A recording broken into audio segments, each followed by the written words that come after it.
Hi guys, thanks for tuning in to another video on ForgottenWeapons.com. I'm Ian. I am here today at the Rock Island Auction Company. I'm taking a look at some of the guns that they are going to be selling in their upcoming April of 2016 premiere auction. And I have this particular rifle here today to show you. And to properly explain this rifle's history, really what we need to do is go back in time to about 1899, the beginning of the Second Boer War. So the British have sent troops in to their colony in South Africa, which borders on a couple of somewhat rebellious states that the British wanted to bring under its own crown control, and these states didn't really want to do that. The Orange Free State, the Transvaal, and the British go to war. And the general simplified view of this war is that you have the local burghers who grew up in the saddle shooting game, and they're excellent rifle shots, and they just shoot the British infantry to pieces. And in some ways, there were some occasions when that was an absolutely accurate depiction of how the war went.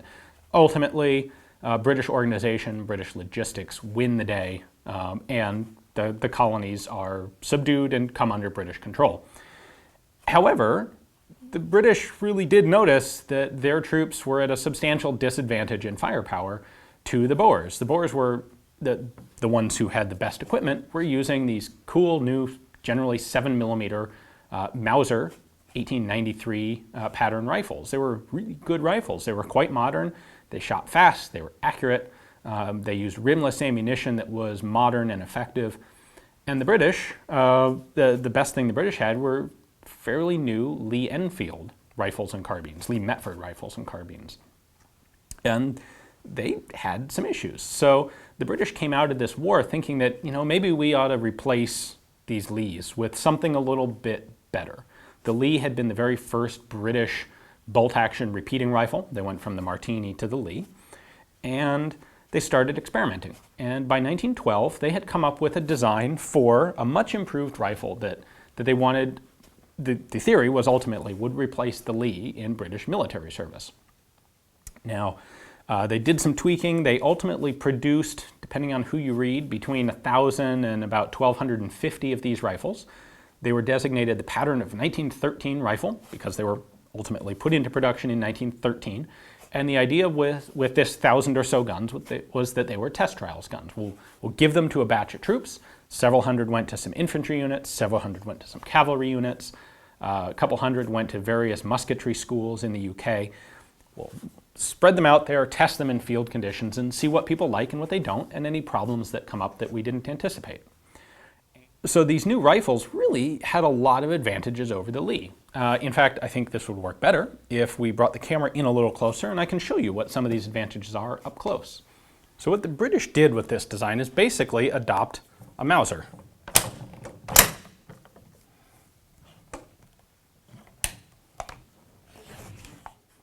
These have a Mauser-style bolt, two big locking lugs up at the front, big extractor along the length of the bolt. We've got a cocking piece and striker assembly back here. It's got a dogleg bolt handle, which looks a little different but isn't really functionally relevant. And the safety lug on these is actually the stem of the bolt handle, which locks into the receiver when the bolt handle comes down. So in comparison, the Lee Enfield, or Lee rifles, have a pair of locking lugs at the back, which really isn't as good. Locking up at the front is a better, more efficient mechanical system. You can see in the magazine well here that there isn't a big lever on the side. There isn't a selector on the side here. They got rid of the magazine cutoff. They realized that this wasn't a relevant or feasible or practical thing that needed to be on the rifles anymore, so ditch that, which soldiers were happy to be rid of. And they went to a Mauser-style fixed magazine, all inside the action. This holds 5 rounds, and the biggest change that they made, or the most significant, the most relevant change, was that they adopted a new cartridge, which was designed in conjunction with this rifle. That is the 276 Enfield cartridge. This is a rimless 7mm cartridge. And this would replace the somewhat obsolete .303 British cartridge. The .303 has a big rim on it, which made sense early on, but makes it difficult to adapt the cartridges to magazines and to self-loading rifles, because those rims tend to jam against each other. And so moving to a rimless cartridge would have been a significant improvement. Now the 276, which again is a 7mm cartridge, was a pretty potent round. It was in all ways equal to the 30-06. It was actually pretty similar to the 7mm Remington Magnum, only about 100 feet per second slower than what we use today for the Remington Mag. Specifically, it was a 165 grain bullet, traveling at 2,785 feet per second at the muzzle. Now, that cartridge really was the main problem with this rifle as well. What the troops liked was that this rifle was more accurate than the Lee Enfield.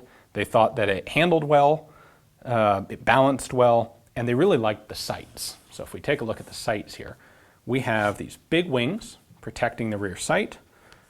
As you can see right here, we have a nice aperture sight. So an aperture sight mounted way on the back of the receiver instead of the Lee, the #1 Mark III, which had a notch tangent sight mounted up here in front of the action. The front sight on the Pattern 1913 is actually pretty typical. It's a squared off post, a couple of nice protecting wings to it. It's a good front sight, but what really was significant to this design was this really good rear sight. You can elevate and depress this for long range shooting. Drops down for your battle sight 0. These did also have volley sights on them. So this is your volley rear sight, and then this guy is your volley front sight, which acts as a little front post. Now, interestingly, on these guns, because they were still experimental, they never did get around to actually marking range notches on this volley front sight. It just wasn't that important at the time. So the mechanics are there, but they aren't graduated. Anyway, troops liked this new sight.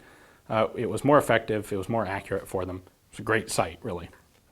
So most of the problems with the Pattern 1913 were actually based on the cartridge. They had problems with getting excessive copper deposits in the barrel, metal fouling. They had problems with the bore eroding. They had some extraction problems. One of the rifles actually blew up in testing. Troops complained a bit about the recoil.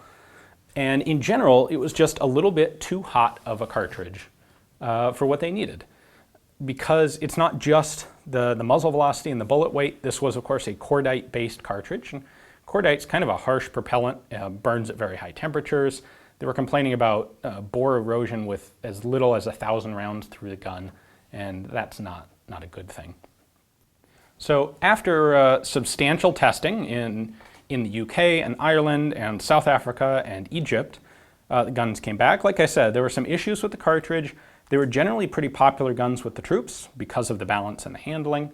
The single piece stock was a more efficient, easier thing to produce. Just in a lot of ways, this is a better rifle than the SMLE. Troops like them. I should point out they actually didn't like these distinctive gripping cutouts. That was one of the other complaints that they had, although it's interesting, these are distinct to the Pattern 1913, and they're an easy visual way to identify this particular rifle. Anyway, this almost certainly would have gone through a bit more testing and ended up as the British standard service weapon, except that World War I broke out. So the last batch of testing of these things was literally happening in the spring and the summer of 1914, right before World War I. When the war breaks out, it's pretty clear that for all the potential advantages of these rifles, switching to a new cartridge right as you're trying to mobilize a massive new army for a global war, or what becomes a global war, not a great idea. So the whole 276 Enfield cartridge gets tabled. They stick to the SMLE and the Lee Enfield. They do decide to adopt this in the guise of the Pattern of 1914 rifle, which is kind of a quickly adapted version of this exact rifle in .303 British.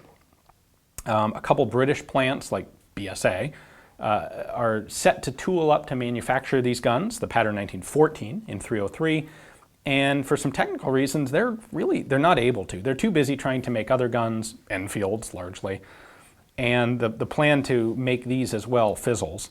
And what the UK actually ends up doing is subcontracting that out to the United States. There are Remington and the Winchester companies. Remington also running their Eddystone factory, where ultimately over 1 million of these rifles as the pattern of 1914 in 303 were manufactured. And the US also adopted this rifle as the M1917 Enfield, again adapted to 30-06 caliber. So the P14, which is just this gun in 303 British, it's interesting, it doesn't get a whole lot of recognition often for its place in World War I, but in the words of, or in the opinion of someone who would probably know, General Julian Hatcher, who you might recognize from Hatcher's Notebook, arms designer and a very significant figure in the US Ordnance Department, he actually judged this rifle to be the best bolt-action rifle of World War I. And I don't think he's wrong. These are fantastic.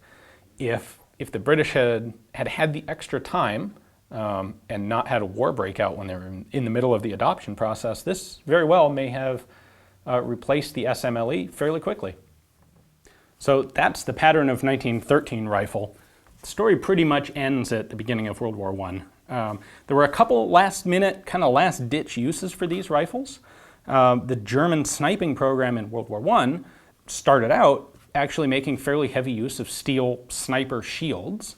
And the British response to this was to try and find some rifles that could shoot through them. And one of the options that was considered was actually rebarreling some of these pattern 1913 guns, because they are a very strong action compared to the 303.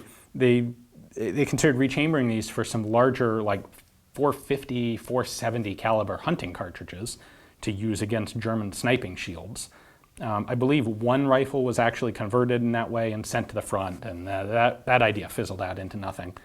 Ultimately, these were sold off as surplus. Most of them came to the United States, and sadly, because they were in a cartridge that was totally unavailable, this cartridge was an experimental British round and never did get developed beyond that, most of them were sporterized or used, the actions and the bolts were used as the basis for other custom rifles. So most of them don't exist anymore in their stock military form. It's really cool to find one like this that is not just intact, but in really outstanding looking condition. Now, if you'd like to own this one yourself, one of only about 1,000 ever made, it is of course coming up for sale here at Rock Island. If you take a look at the description text below, you'll find a link to Rock Island's catalog page on this rifle. Take a look at their pictures and their description, and if you like it, place a bid right there through the website. Thanks for watching.